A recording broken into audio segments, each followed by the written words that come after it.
The 5th episode of WandaVision is out, and let me just say, wow, I did not see all of that coming. So stick with me, and I'm gonna break it all down after the intro.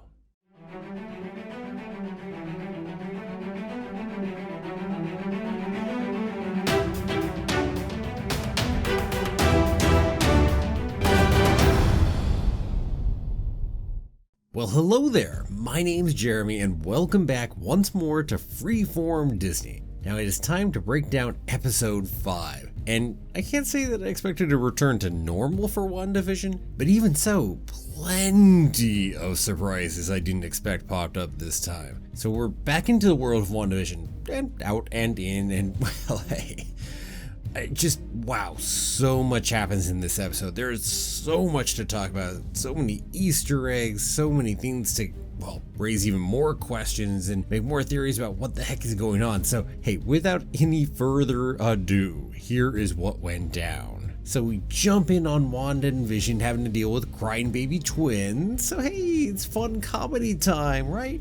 Well, except there's other stuff coming up right quick, because a big thing right off the bat is Wanda trying to use her powers to make the two twins go to sleep and, well, failing, which is more than a little intriguing because she can't control them like she is able to control pretty much everyone else. And hey, then all of a sudden Agnes pops in the door super conveniently. She clearly knows more than she's letting on, which we've heavily suspected, and the show is starting to confirm a lot more during this episode. And there also comes a moment where Agnes breaks the fourth wall. Whoa. She asks Wanda, in front of Vision by the way, if Wanda wants her to take it from the top, which for what it's worth is an actor asking if the scene should be started over. I mean, dang, we haven't actually seen that at all before. And Agnes has an awareness of everything going on and just plays along with this whole mirage. So we know she's got quite a bit more agency in here than, well, pretty much anybody else. All the people are completely controlled. So just wow, I don't think this has happened before for anybody asking for a do-over, shall I say?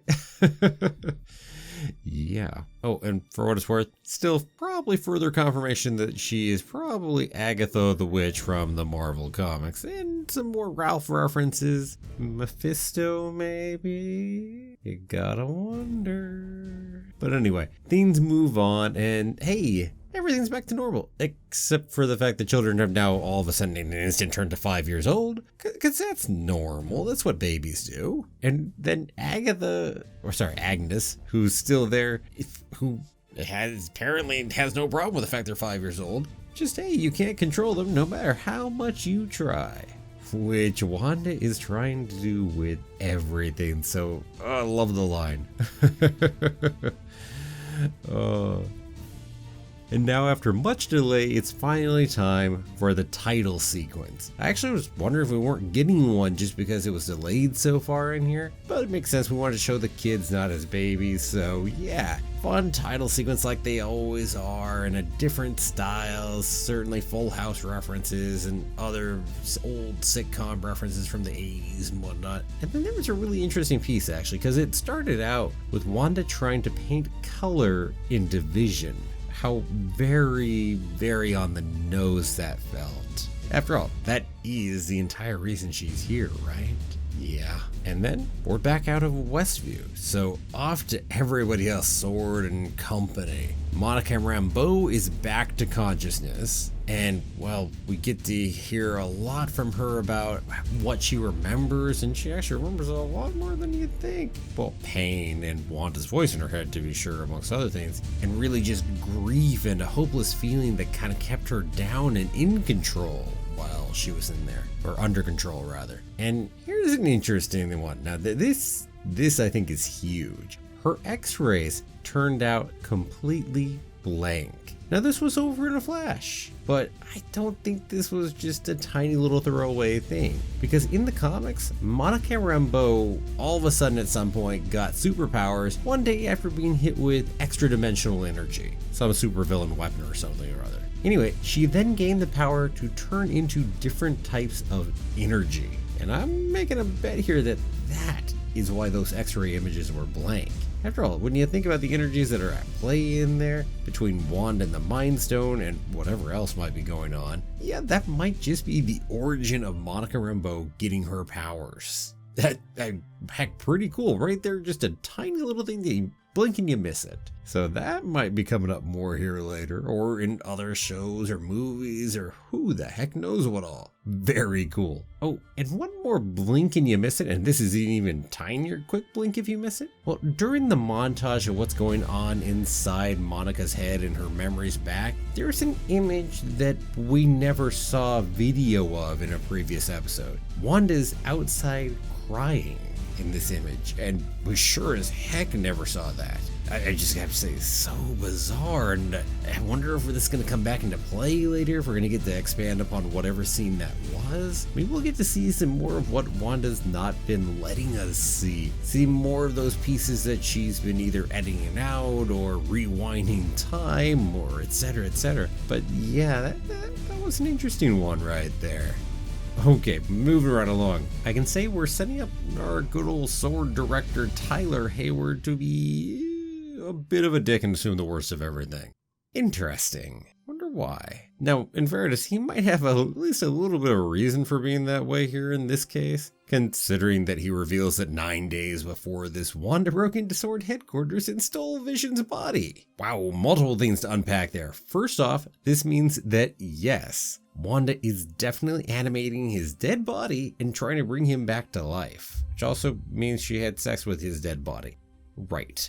Anyway, and second, I've got to say, yikes. Violating his living will. Oh, Wanda, the depths you're sinking to here. Now, as far as breaking the Sokovia Accords, I doubt she could care. After all, we know which side of that civil war she was on right there. And one other little piece, which is third, why was Sword experimenting on Vision's body? What were they hoping to learn or gain? This does not sound like it's meshing well. Oh, Sword director, what the heck you up to? You trying to weaponize something? Oh, say make a weapon out of Vision's body? That would be, oh, I don't know, violating his living will, as you happen to mention. But yeah, it feels a little weird they're experimenting on his body right there.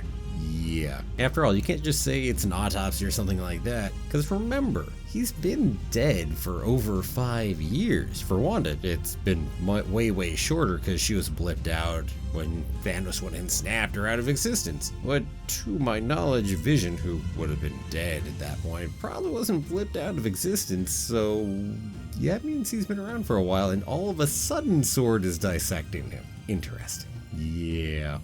Well, anyway, enough of all that. It is now time to go back inside Westview. Well, the kids, who remember are now 5, have apparently conveniently found a homeless crying dog just outside. And apparently now want to take care of it and have a dog. Because, hey, what kid doesn't want to have a dog as a pet? Or a cat or something else? And, of course, to add to things, Agnes just happens to pop over with a doghouse right when it's needed. Things are certainly getting more and more odd. Episode after episode, we get more of these coincidences popping up. And I've also got to say, I have to wonder, was Agnes behind the dog in the first place and the kids finding the dog? Oh, question mark right there. But here's the other thing. Vision very much noticed all of this, and then also noticed when Wanda decided to create a dog color out of thin air while Agnes was still in the house. Heck, Wanda's apparently decided that since people don't notice the bizarre changes, maybe they should stop hiding. And oh dang, does that throw Vision for a loop. What aren't you telling me?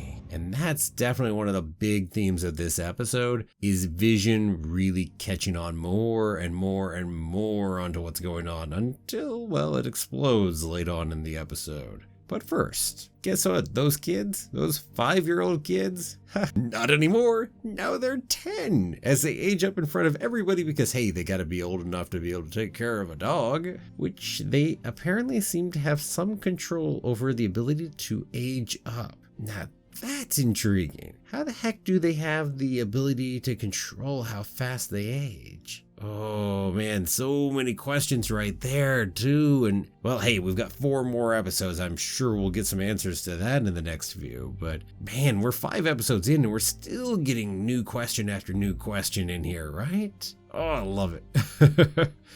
Well, anyway, back to our crew outside Westview. So Monica's busy trying to figure out how to get back inside, and while she's trying to figure it out, she makes a super curious reference to knowing an aerospace engineer who would love to take a crack at this. Now there's a few interesting choices here. It could be Talos the Skrull. It could even be, I've heard, Hulkling as a possibility. I'm not sure that Hulkling's really an aerospace engineer. Maybe someone who knows the comics better can find a better answer for that. And I mean, I'm sure there are other possibilities too, but she doesn't name who this person is. And that's leading me to think that it might actually be a reference. And my guess is going to be that she was referencing Dr. Reed Richards, who is a very famous aerospace engineer, amongst other types of engineering and, well, everything else he's a genius at. In other words, Mr. Fantastic of the Fantastic Four. So pretty big reference, and hey, we know there's a Fantastic Four movie coming up later down the line in the MCU. So sure, certainly Monica Rambeau might know, well, Mr. Fantastic. I can easily see that be true.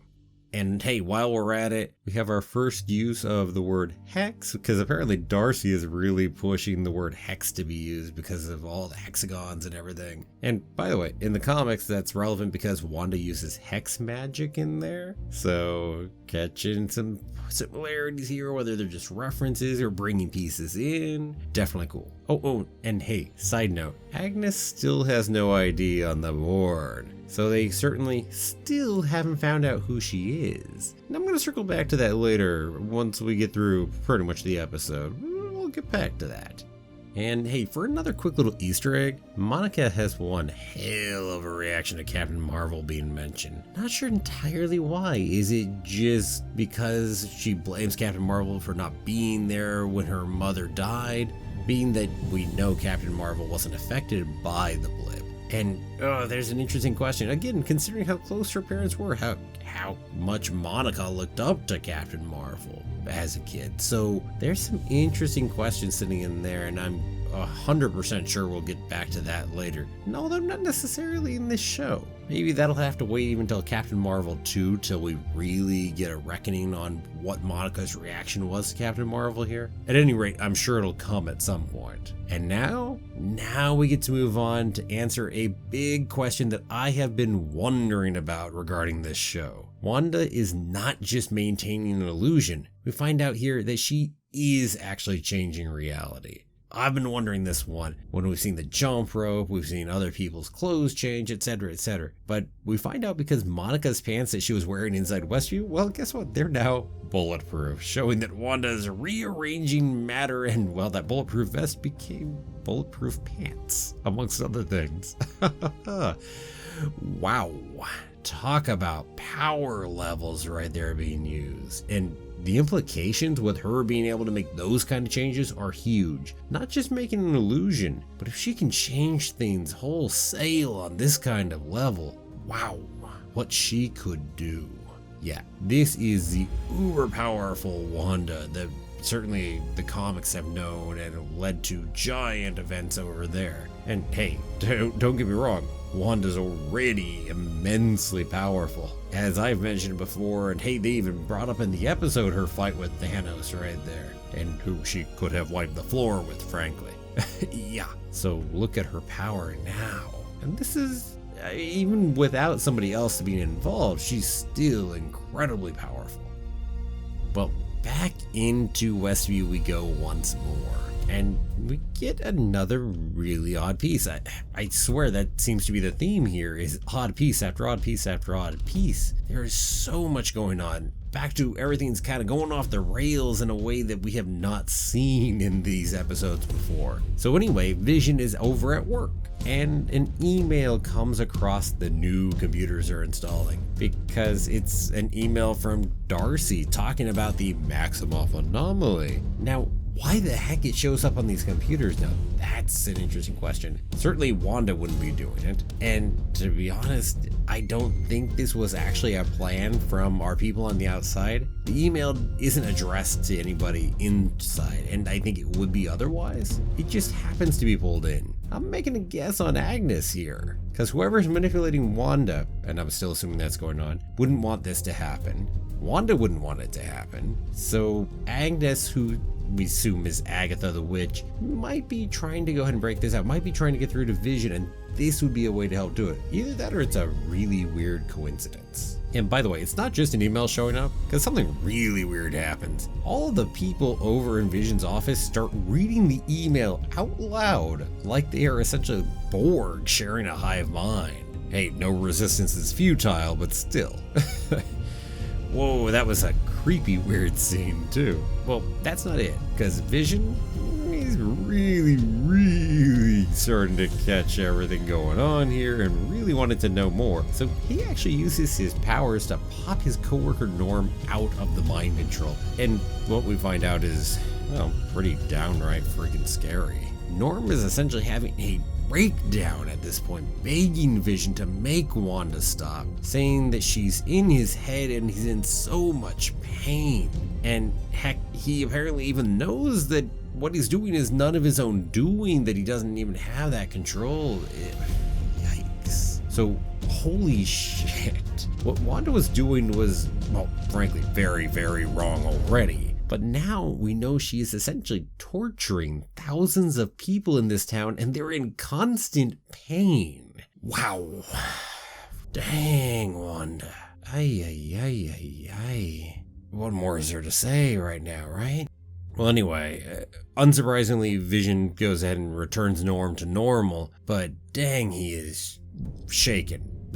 Just like here, myself as an audience member is shaken by that. Well, not as shaken as Vision though. Yeah.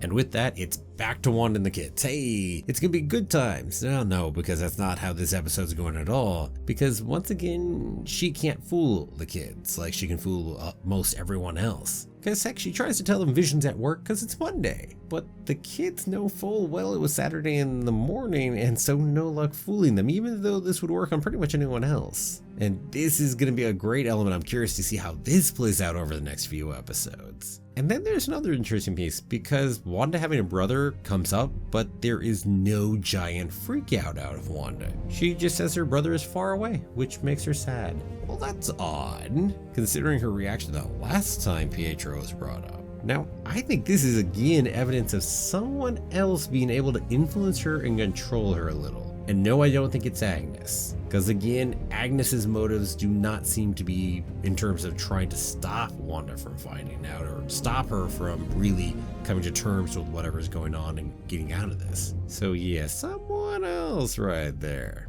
And hey, in case we weren't done with surprising turns, how about another big one? So Darcy and Monica made a drone using tech from the 80s and sent it into Westview.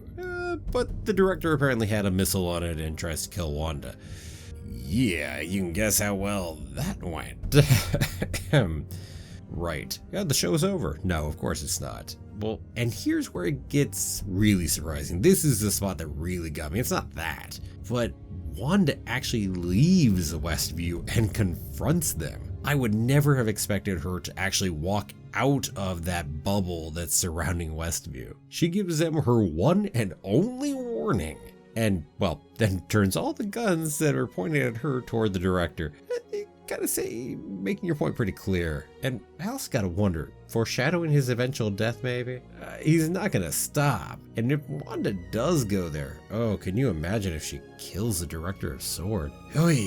Oy. Yeah, I can see her do it at this point. Yikes. A couple other interesting things. It looks like she strengthens the barrier around Westview when she goes back in, maybe? I gotta imagine she doesn't want other things to get through, so that might be what happened there. Oh, and one other, a cool thing. Her accent is fully back here too when she's outside of Westview. So yeah, that accent is so very much a part of her still. We saw it crop up when she got angry. So yeah, she's just suppressing it for Westview to fit into that idyllic life that she really wants as an American with Vision, just living the good old life. Yeah, and you might have thought we weren't going to get a commercial. Well, just like the title sequence was late, so was the commercial, which was so late in the episode, certainly not halfway through. And what we're referencing this time?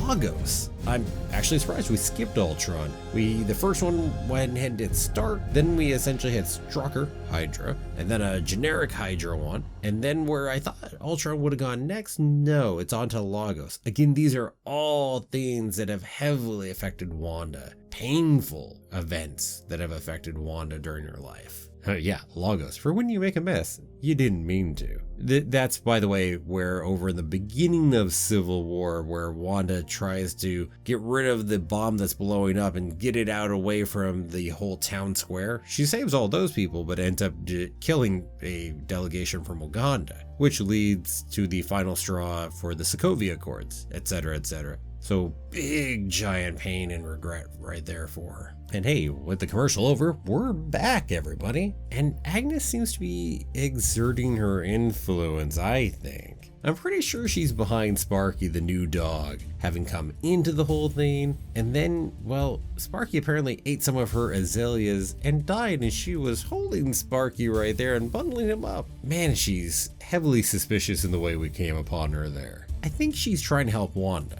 I really do. And I think the idea that makes sense here is that really she's trying to make Wanda confront death through this. If she can come to terms of death with the dog, maybe she can come to terms with the death of Vision, for instance, which is keeping her trapped here and, well, everybody else. And she has to confront it here because she has to talk to her kids, and what she says is very much not in line with what she's been doing in terms of Vision. Talking about avoiding the urge to run from the feeling, the sadness, and that no, can't reverse death, even if it makes us sad. And hey, then Vision shows up at that moment, just to hit the nail on the head for the show right there. Man, this is a ticking time bomb though, because Vision's gonna find out what happened to him. He's gonna get that at some point. And then what does Wanda do? Especially now that we have her confronting this more, and clearly this has to be a question at this point about reversing death anyway, because she's trying to argue that it's not what you should do. Well, she clearly is. So we are going to have that pop up and pop up big. That's a big issue to come up soon. And while we're talking about things being big and potentially blowing up, yeah, that's where this episode goes after that. Because everything for Vision that he's been seeing and discovering blows up. He goes ahead and confronts Wanda on all of it. And, well, she tries to control him, tries to go ahead and end the episode. We even see the credits start to roll in there, the credits for the show. But Vision doesn't let her. It becomes a giant shouting match. They even go up in the air with their powers. Never seen Vision like this. He's infuriated. He's angry. Now, in fairness, maybe this isn't quite as much Vision as we know, because heck, this is a Vision who remembers nothing before Westview and is scared and doesn't know who the heck he is. So it's Vision, but it's not Vision at the same time, right? Because how can you be if you don't have your own memories? You don't know who you are. But wow, to see that fight come up to that degree, wow.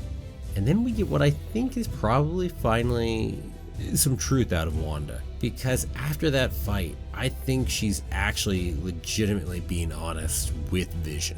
Vision brings up the question of children, and where are there any other children in the town? And frankly, for a town of 3,800 people, that's a hell of a good question as to what the heck happened to the children. And frankly, it might be a worrisome question.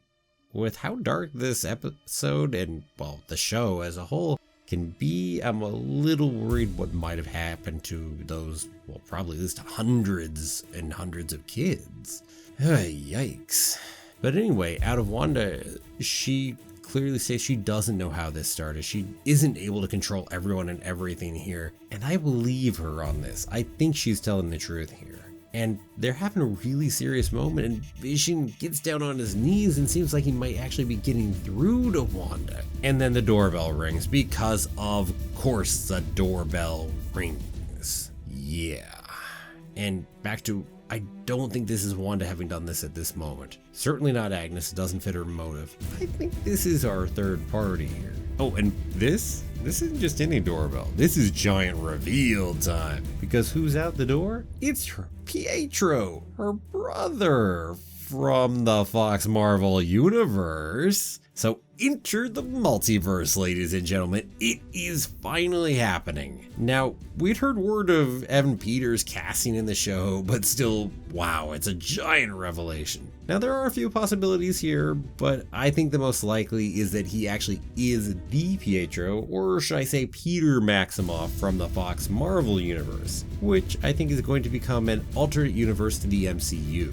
And well, he's been transported here. And to stop tiptoeing around who's behind everything, I'm gonna just start saying Mephisto to save time. Now maybe it's not, but it's what I'm gonna use for now. Super powerful being in the Marvel comics who has a direct connection to Wanda, her kids, etc. A similar storyline to what's going on. And I'm also gonna guess that's probably our mysterious Ralph, the husband of Agnes over there too. Just a guess. Well, anyway, yeah, I'm betting he's behind the doorknob, trying to stop Vision from getting through to Wanda. I'm also betting he brought Pietro in to try to better control Wanda, and also why I think Wanda didn't seem to know her brother was dead this time. And now that we've opened the multiverse door, something supported by casting rumors for Spider-Man 3, Home Home Home, and the upcoming Doctor Strange movie, Multiverse of Madness, I'm betting that Agnes, who I think is Agatha the Witch, also comes from an alternate reality, which is why Sword has still been unable to identify her. I think she came with Mephisto from an alternate reality, but for some reason, she has at least partly turned against Mephisto and is trying to stop what's going on here in Westview. So yeah,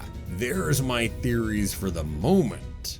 And let me just say, wow, that is another mind-blowing, super exciting episode of WandaVision. And I'm sure there are certainly plenty of surprises in store for us in the final 4 episodes. If the show so far is any kind of indicator, which, I mean, heck, it seems to be dropping more and more surprises, more big moments every episode as we go. Wow, how this show is only 5 episodes in when they're half an hour-ish each, it feels like this is way further, way more show and content. I am impressed with what they've done with this so far. I mean, heck, like I thought last week, the show is definitely starting to rev up even more, and I'm loving every minute of it. Oh, by the way, I'm loving the Monica, Darcy, Jimmy trio. We have a show that just stars the 3 of them? Yeah, pretty please. Now, hey, while we're thinking about future, I've been expecting Halloween to pop up in WandaVision for a couple weeks now, but next week for sure, right? The original trailer wouldn't have actually had footage from the 7th episode, right? With how this episode went down and seeing everything start to go more and more off the rails and more dramatic moments, I really can't wait to see where we're headed next week. And I'm betting we get good old Wanda the official name of Scarlet Witch soon. Maybe not next week, but by episode 7 I'm gonna guess. Yeah, we're gonna say by episode 7 she's got the name Scarlet Witch. But hey, in the meantime, well, what about you? What moment surprised you the most from this 5th episode? Let me know down below in the comments. And hey, before I go, don't let me leave without thanking all my wonderful patrons. If you're interested in helping support the channel through Patreon at any amount, it means the world to me. It's great. So there's a link down below in the description. And for everyone here, thank you so much for watching. If you liked the video, please give it a like, a share, and don't forget to subscribe. I'll see you back here tomorrow for another new episode of Freeform Disney. Have a magical day, and may the Force be with you always.